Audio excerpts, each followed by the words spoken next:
तो सीआरपीसी 125 ही नहीं मेंटेनेंस के लिए, पत्नियां और भी 3 कानून है जिनसे वो मेंटेनेंस ले सकती हैं दोस्तों।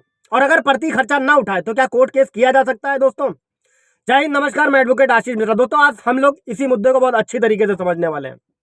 दोस्तों अपनी पत्नी के खर्चे उठाना किसी भी पति का दायित्व होता है, मगर क्या हो अगर पति पत्नी के खर्चे उठाने से इनकार कर दे। क्या ऐसी स्थिति में पत्नी द्वारा अपने पति पर केस किया जा सकता है? इसी मुद्दे को समझते हैं दोस्तों।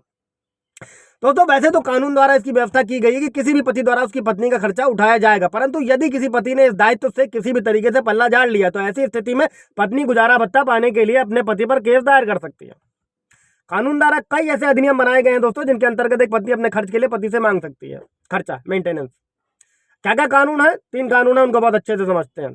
सीआरपीसी 125 तो हो गया, उसके अलावा भी समझते हैं।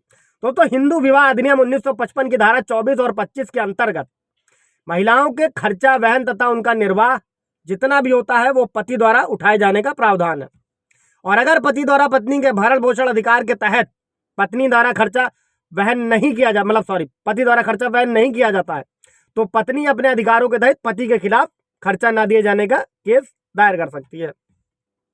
दोस्तों हिंदू विवाह अधिनियम की धारा 24 और 25 के अंतर्गत भरण पोषण के अधिकार केवल हिंदू महिलाओं पर ही लागू होते हैं दोस्तों, इसको भी समझ लीजिएगा। अब दोस्तों सीआरपीसी के अंतर्गत भी पत्नी को पति द्वारा गुजार भत्ता या भरण पोषण का अधिकार प्राप्त है, क्या है उसको भी समझ लेते हैं। सीआरपीसी की धारा 125 के तहत जो आप लोग आए दिन सुनते हो, पति अपने पत्नी चाहे अगर वो तलाकशुदा है तो भी और अगर तलाक नहीं हुआ है तो भी भरण पोषण पाने का अधिकार है और वो मांग सकती है और पति का ये दायित्व है। और अगर पति द्वारा अपनी पत्नी का भरण पोषण नहीं किया जा रहा, उसका खर्चा नहीं उठाया जा रहा, तो ऐसी स्थिति में पत्नी सीआरपीसी 125 के अंतर्गत अपने पति पर भरण पोषण का केस दायर कर सकती है दोस्तों। अब आगे समझते हैं दोस्तों हिंदू दत्तक तथा भरण पोषण अधिनियम 1956 के तहत क्या प्रावधान है।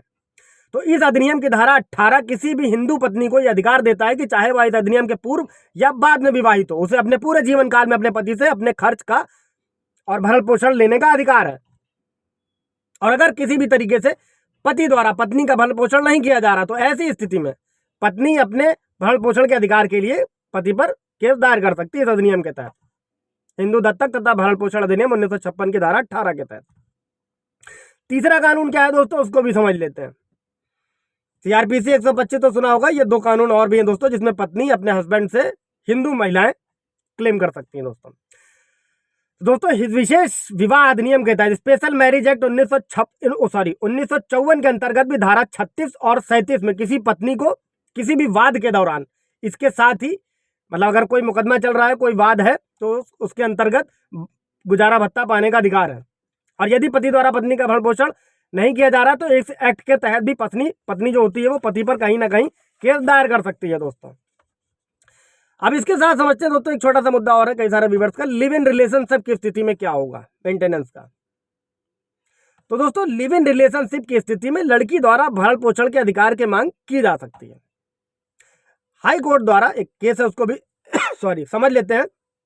चुनमुनिया बनाम वीरेंद्र कुमार सिंह कुशवाहा के मामले में कहा गया था कि सीआरपीसी 125 के तहत महिला के पास यह अधिकार होगा कि वो पुरुष से अपने भरण पोषण की मांग कर सके।